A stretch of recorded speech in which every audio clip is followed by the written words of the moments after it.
Meus irmãos, recebam a paz do Senhor Jesus, amém? Confesso aos irmãos que eu estou um pouco mais nervoso que o habitual. Antes de mais nada, queria pedir perdão para o pastor, porque hoje eu acredito que eu cheguei um pouquinho atrasado. Hoje foi um dia meio que tribulado, assim podemos dizer, para a gente. Foi bem difícil para a gente chegar aqui hoje. Até perder a chave do carro aconteceu. Então saímos de casa exatamente em cima da hora. E por esse motivo a gente chegou um pouquinho depois do habitual. Então eu queria pedir perdão ao pastor, à igreja, por esse motivo. E queria dividir algo da parte de Deus. O pastor permitiu um tempo bem generoso para que eu pudesse ministrar a palavra do Senhor. Mas acredito que com o nervosismo que eu estou, é capaz que isso acabe um pouquinho antes. Mas acredito que Deus está no controle de todas as coisas, amém? Os irmãos que puderem acompanhar, abram as vossas Bíblias ou aplicativo. 1 Crônicas, o capítulo de número 13. Hoje eu vou fazer uso do telão, eu nunca uso e acabo tendo dificuldade na leitura. Vou aproveitar que tem o telão à disposição. Glória a Deus.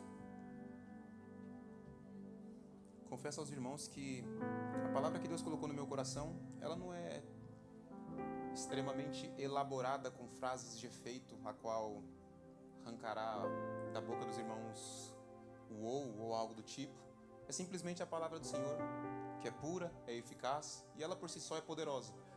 Eu não acredito quando as pessoas falam que teve uma revelação da palavra, porque a própria palavra é a revelação. Acredito também que quando nós lemos a palavra, o Senhor pode trazer clareza aos nossos olhos, mas a revelação em si é aquilo que Deus escreveu nesse livro. Amém? Diz assim, 1 Crônicas 13. Vamos ler apenas 4 versículos. 13. Aleluia.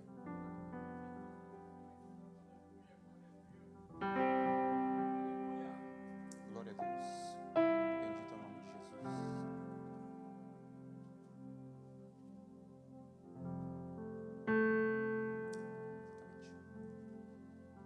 Diz assim: consultou Davi os capitães de 1000 e os de 100 e todos os príncipes, e disse a toda a congregação de Israel: se bem vos parecer, e se vem isso do Senhor, nosso Deus, enviemos depressa mensageiros a todos os nossos outros irmãos em todas as terras de Israel, e aos sacerdotes, e aos levitas com eles, nas cidades e nos seus arredores, para que se reúnam conosco. Tornemos a trazer para nós a arca do nosso Deus, porque nos dias de Saul não nos valemos dela. Então toda a congregação concordou em que assim se fizesse, porque isso pareceu justo aos olhos de todo o povo. Amém. Bendito Deus, aqui está a tua palavra, Senhor.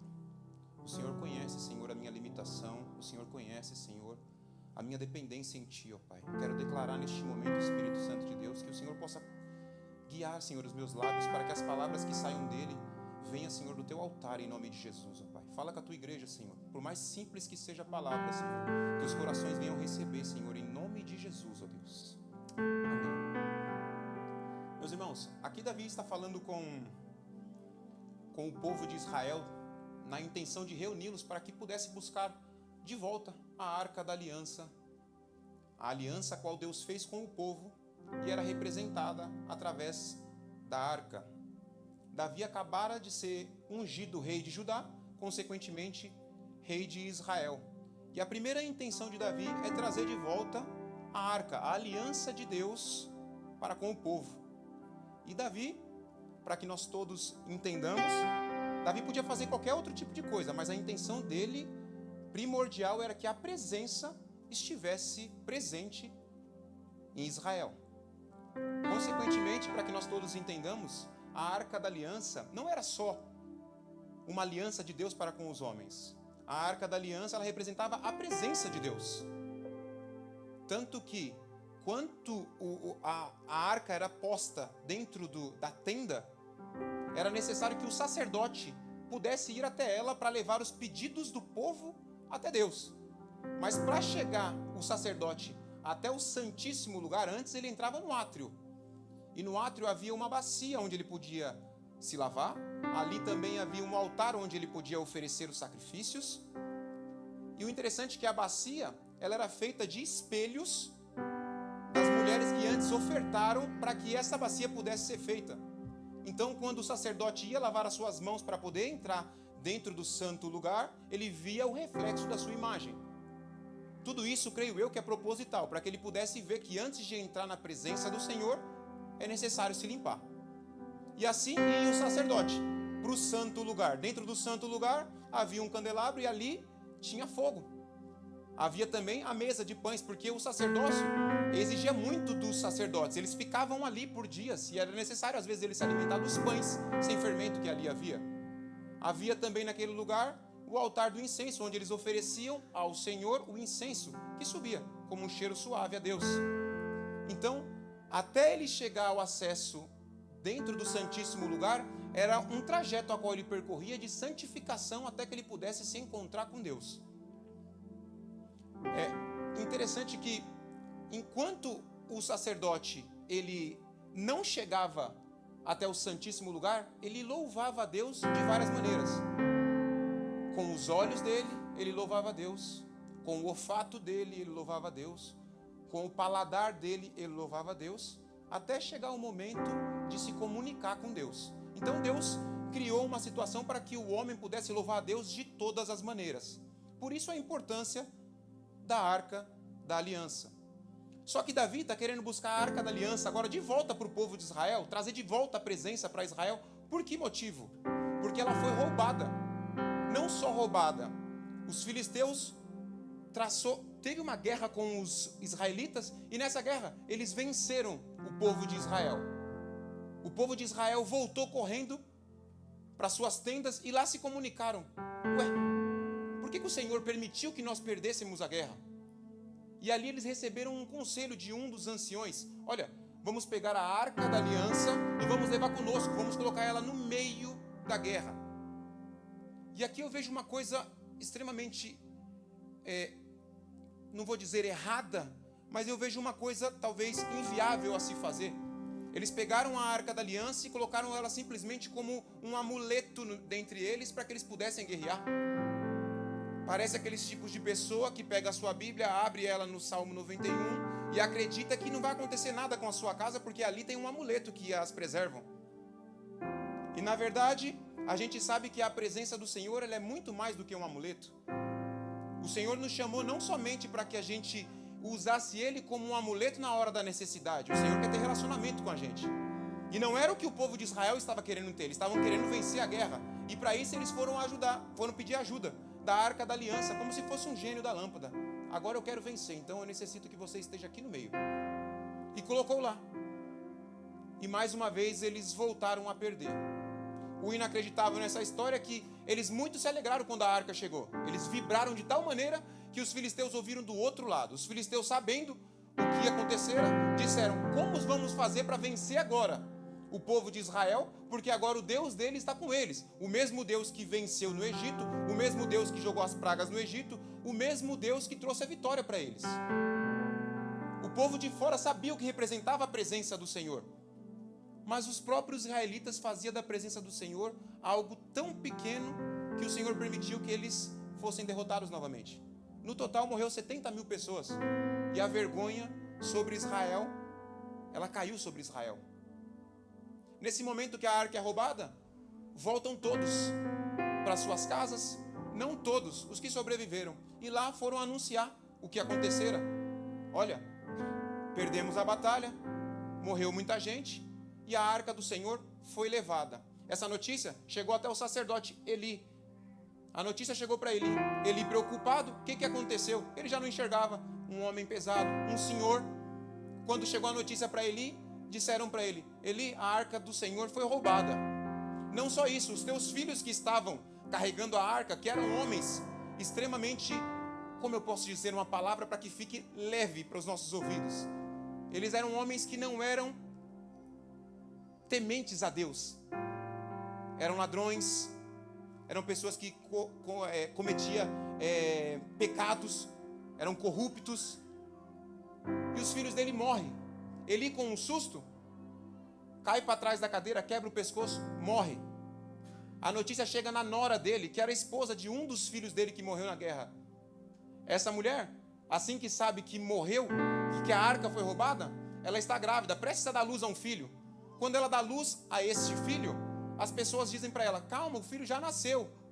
Só que ela, preocupada com a arca que foi levada, e o seu filho e o seu marido que morreu, colocou o nome do menino de Icabô, porque a glória do Senhor se foi. Então, eu fiz todo esse contexto para que você entendesse a necessidade de Davi em trazer a arca de volta. A glória do Senhor havia saído de Israel. Saul, ele não, como diz a palavra que nós acabamos de ler, ele não usou isso a favor dele. Ele não se preocupou em buscar de volta a presença do Senhor. Mas Davi era diferente. Davi entendia que ele não podia caminhar sem antes que o Senhor fosse à frente dele.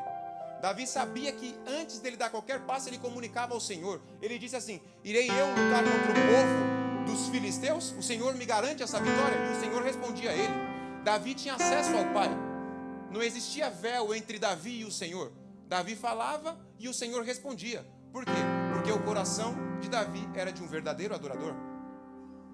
Consequentemente, acontecera isso, todo esse cenário, Davi resolve pegar a arca da aliança de volta. E quando Davi ele comunica às pessoas agem de bom grado e concordam com ele. E nesse momento, eles decidem buscar a arca. Davi escolheu dentre os homens 30.000. A palavra vai deixar bem claro que são homens escolhidos, porque o Senhor não chama qualquer um. Aquela velha frase que todo mundo fala que Deus não escolhe, ou que Deus não escolhe os capacitados, mas capacita os escolhidos, não tem nada disso. Deus, na verdade, ele vai escolher aquele que se preparou. Aquele que se prepara, Deus escolhe. Aquele que cuida diligentemente da palavra dele, ele levanta. Aquele que, querendo ou não, adora na sua casa, vai adorar no templo também, vai receber a oportunidade, porque é assim que funciona. O que você faz fora, o que você faz na sua casa, o que você é 24 horas por dia, é mais importante do que o tempo que você passa nesse altar. E assim acontecera. Davi escolheu 30.000 homens. Desses 30.000, eles partiram para que pudessem buscar a arca do Senhor. A arca do Senhor, quando foi roubada, ela foi liberada pelos próprios filisteus, porque lá a praga tomou conta deles. Houve tumores, houve morte, então eles tiveram que liberar a arca do Senhor. O Senhor pesou a mão neles e eles entregaram a arca do Senhor. A arca voltou sobre um carro e 2 bois a levava. E a arca veio entrando dentro de Israel novamente. O povo de Israel achou a arca, ficaram felizes, ofereceram um holocausto ao Senhor, receberam a arca de volta. E o povo, sem reverência nenhuma, tocou na arca, abriu a arca, houve morte novamente. Porque na presença do Senhor não é de qualquer maneira que a gente deve agir. E ali morreu alguns homens, 70 no total. O pessoal ficou assustado e falou: como vamos fazer agora para tirar essa arca daqui? E enviaram notícias para que pudessem pegar. Davi descobriu que a arca estava lá. A arca foi enviada para a casa de Abinadab. Na casa de Abinadab, a arca ficou durante 20 anos. Nada sucedeu. Ele não foi abençoado, não teve desastre na vida dele, não teve nenhum tipo de pesar de mão da parte do Senhor. A arca ficou durante 20 anos ali. E Davi descobriu. Abinadab morava num lugar alto. E Davi foi buscar essa arca. Chegando nesse local, entregaram a arca para Davi, para que Davi pudesse trazer. Davi foi com todo esse povo de Israel alegre. A palavra diz que tinha tamborim, tinha todos os tipos de instrumento. O culto estava armado, irmão. O culto estava armado para que eles pudessem adorar o nome do Senhor. E no momento que eles pegam a arca e vêm trazendo a arca, os filhos de Abinadab vão junto. Uzá e Aiô, eles vão junto levando a arca, eles vão até adiante. Aquele ânimo levando a arca do Senhor. A palavra do Senhor vai falar que eles fizeram a mesma coisa que o povo dos filisteus fizeram.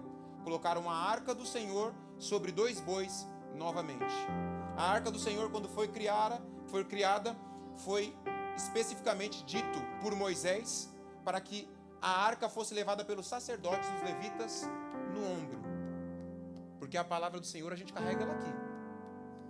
E na hora de carregar a palavra, eles colocaram com os bois para que os bois fizeram. E no caminho a palavra diz que os bois, eles mugiam. Não só isso, os bois tropeçaram e a arca foi cair. Uzá colocou as suas mãos sobre a arca e naquele momento Deus rompeu com ele.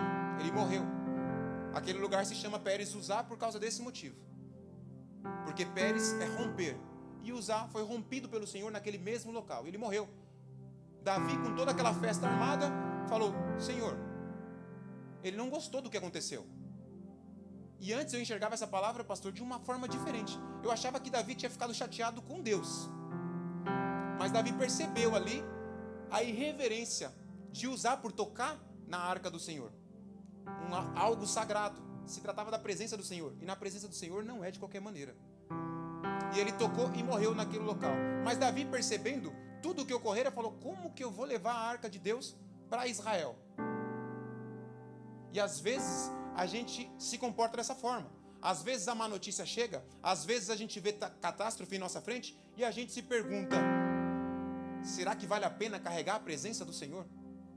O inimigo quer colocar essa dúvida no nosso coração. Olha o que está acontecendo com você. Vale a pena você continuar carregando a presença desse Deus que você diz amar? Vale a pena você continuar com essa insistência, seguindo esse Deus que fala, que provê as coisas e tem permitido que as catástrofes aconteçam com você? Mas Davi é um homem inteligente. Ele percebeu que ele precisava se consertar. Por isso que ele é um homem segundo o coração de Deus. Ele sabia que tudo aquilo que estava acontecendo não era um culto agradável aos olhos do Senhor. Então ele se retira e volta. Porém ele deixa essa arca na casa de Obed-edom. Obed-edom vai falar aqui na palavra do Senhor que ele era geteu. Geteu era de Gate. E às vezes as pessoas têm o entendimento que Gate é a mesma terra que estava Golias. E vai dizer que é filisteu e que era uma pessoa que confrontava com Israel. Era o inimigo de Israel. Mas tem uma cidade chamada Gat-Rimon também, que é a cidade de Manassés e de Dan. Uma cidade de levita. A palavra do Senhor vai dizer que esta arca entra dentro da casa de Obed-edom, e lá ela permanece durante 3 meses. E durante esses 3 meses o Senhor o abençoou grandemente. Porque um levita sabe como tratar a presença do Senhor. Um levita sabe o momento exato de adorar. Um levita sabe como tratar a presença do Senhor. Isso daqui não é um enfeite. O levita sabe como tratar isso daqui. Ele sabe o respeito, a reverência que ele tem com a palavra. Não só isso, percebamos como agem os bois. Os bois só fazem barulho. Os bois tropeçam, mas os levitas, eles marcham.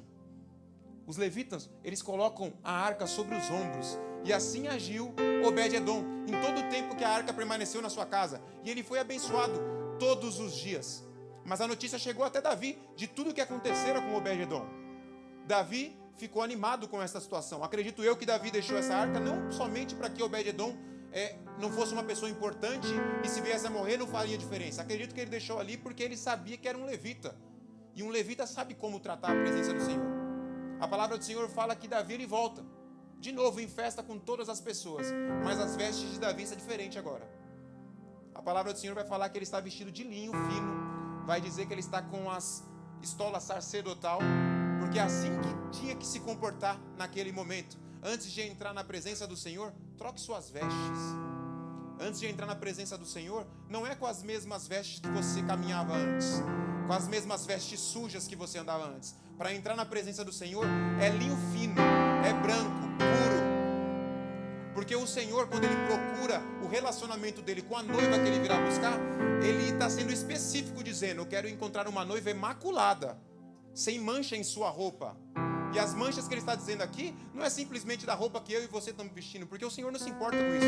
Porque gravata não prega, microfone não prega, nada disso tem efeito. O que tem efeito, na verdade, é as vestes do teu coração. Então o Senhor está querendo saber aqui, quem está com as vestes limpas, para que hoje eu possa fazer o que eu fiz na casa de Obed-edom. Porque hoje o Senhor veio trazer uma resposta para mim e para a sua vida. Eu quero fazer na sua casa o que foi feito na casa de Obed-edom. Mas antes você tem que ser diligente, reverente à palavra a qual Obed-edom se reverenciou. Qual é a palavra? Quando eu acordo, eu dou glória a Deus. Eu agradeço. Eu agradeço. No Salmo 3 vai dizer que me deitei e dormi, logo peguei no sono. Acordei porque o Senhor me sustentou.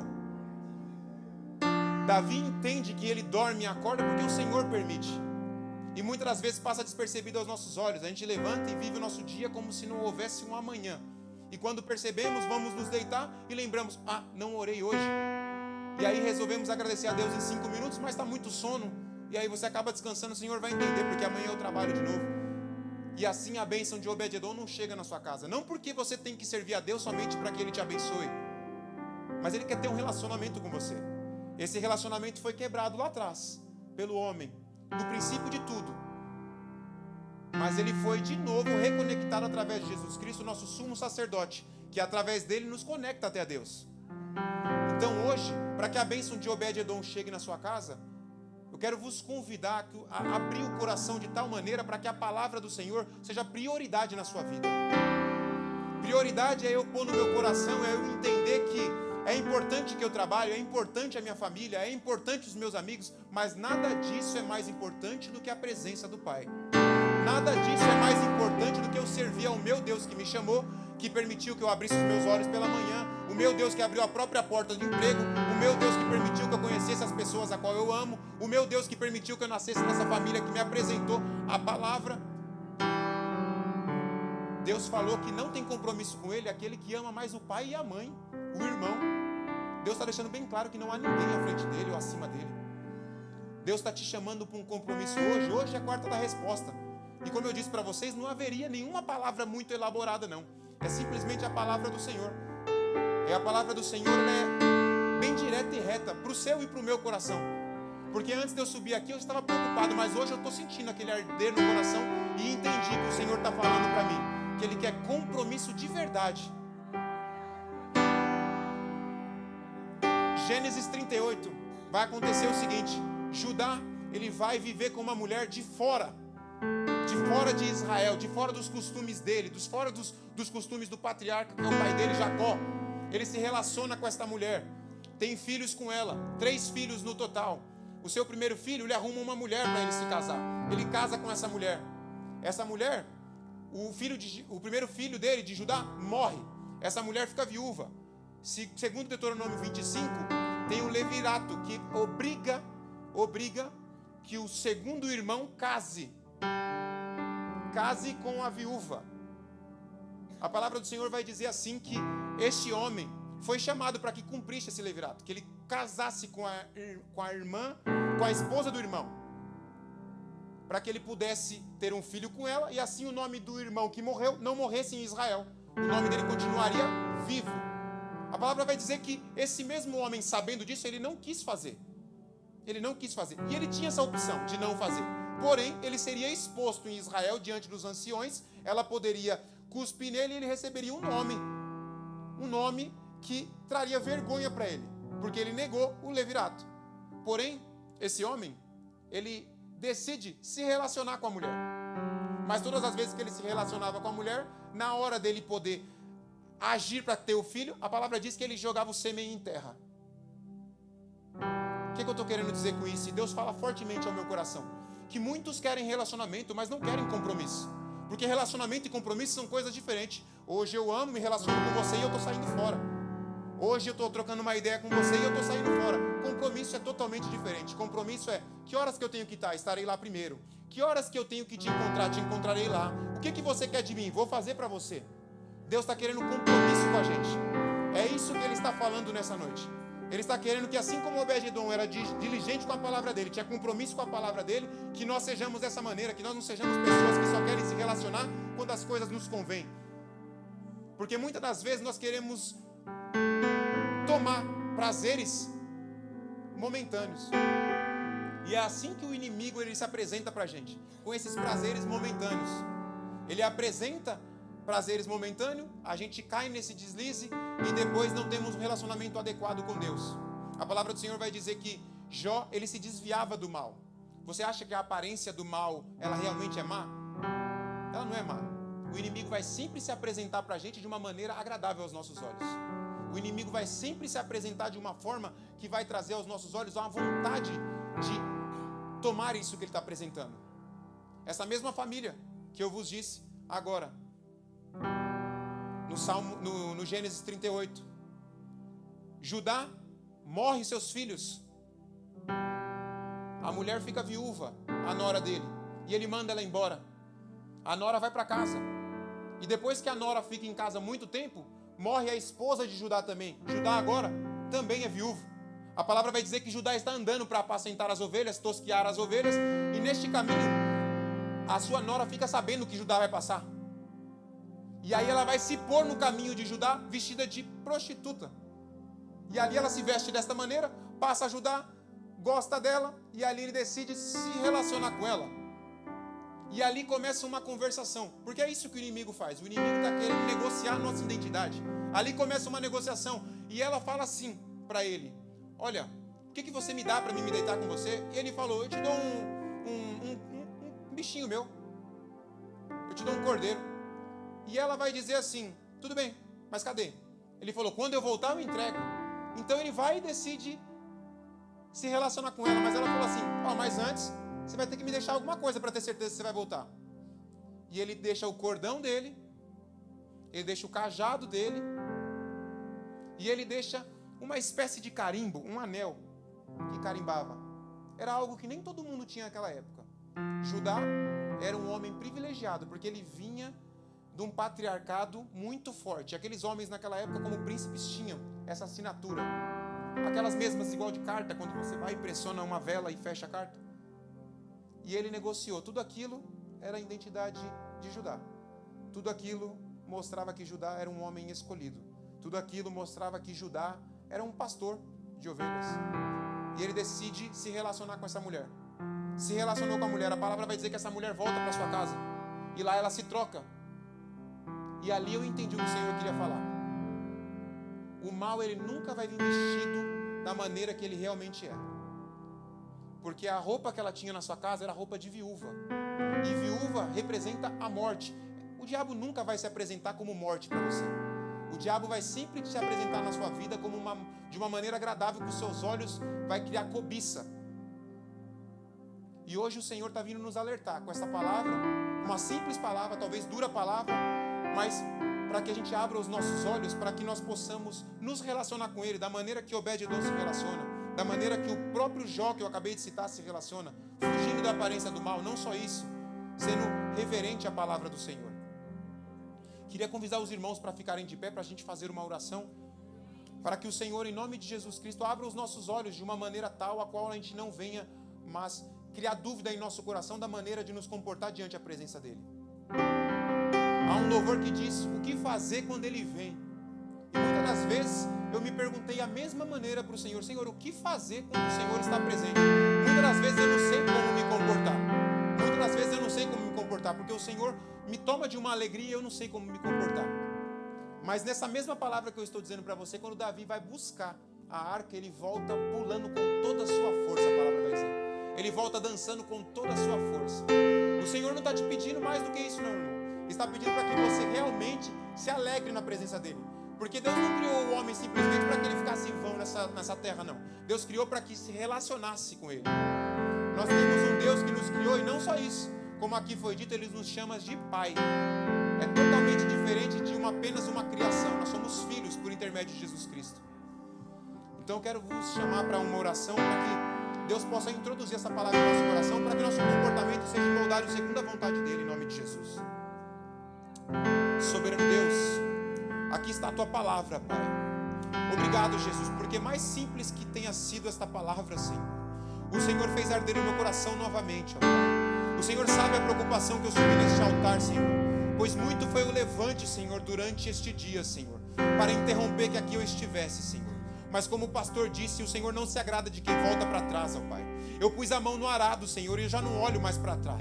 Eu quero te agradecer pela Tua igreja, Senhor, que aqui está de pé, Senhor. A Tua igreja hoje decidiu estar na Tua casa, Pai. Todo mundo decidiu vir aqui, ó Pai, para adorar o Senhor no átrio, Pai. Para adorar o Senhor dentro do templo, Pai. Para te engrandecer, Senhor, e reconhecer, Senhor, que só o Senhor é Deus em nossas vidas. Soberano Deus, eu quero te pedir, ó Pai, que da mesma maneira que o Senhor fez na vida de Obed-edom, ó Pai, que o Senhor venha alcançar esta igreja, Pai, de tal maneira, Senhor, que eles enxerguem, Senhor, assim como eu, ó Pai, a necessidade em te servir, a necessidade em te adorar, a necessidade em relacionar contigo, Pai, de uma forma especial, ó Pai. Entendemos que o Senhor não é o nosso gênio da lâmpada. Entendemos que o Senhor não é uma pessoa que simplesmente vai atender os nossos pedidos. Não, não, não. O Senhor é o nosso Pai. O Senhor quer se relacionar comigo, quer se relacionar com a tua igreja. Pai, abre o nosso coração de tal maneira, Senhor, com que nós enxerguemos, Senhor, o céu como Estevão enxergou, Pai. Que nós enxerguemos, Senhor, o céu, Senhor, como os teus filhos que têm voltado o coração a ti, ó Pai. Peço em nome de Jesus Cristo que sua igreja, Senhor, possa alcançar diante de ti, Senhor, este favor, ó Pai. Derrama do teu poder, Senhor, sobre a tua casa. Derrama do teu favor sobre a tua casa, Pai. Em nome de Jesus Cristo, troca as nossas vestes, Senhor, para que nós nos encontremos diante de ti, Senhor, como uma noiva, Senhor, imaculada, limpa, Senhor, sem pecados, ó Pai, em nome de Jesus Cristo. Que o Senhor venha trazer a resposta para os corações que aqui entraram, Pai. Ô Senhor, eu creio que o Senhor não vai deixar ninguém ir embora, Pai, sem ter ouvido a tua palavra, Pai. Que em nome do Senhor Jesus Cristo, essa noite, Senhor, a tua igreja já venha encontrar a mudança, Senhor, em suas casas, em seus lares, Senhor, em suas famílias, ó Pai. Que a tua presença possa nos acompanhar, Senhor, onde quer que eles vão, ó Pai. Melhor que isso, Senhor, que o Senhor vá à frente, que nós acompanhemos a tua presença. Que o Senhor seja nuvem durante o dia, que o Senhor seja coluna de fogo durante a noite, que o Senhor seja o nosso intercessor, em nome de Jesus Cristo, perante ao Pai. Deus, eu quero te pedir em nome de Jesus, ó Pai, faça por tua igreja, faça na tua igreja, faça através da tua igreja, Pai, em nome de Jesus, ó Pai. Abençoe, ó Pai, a cada um que aqui está. É o que eu te peço, te agradecendo, em nome de Jesus, ó Pai.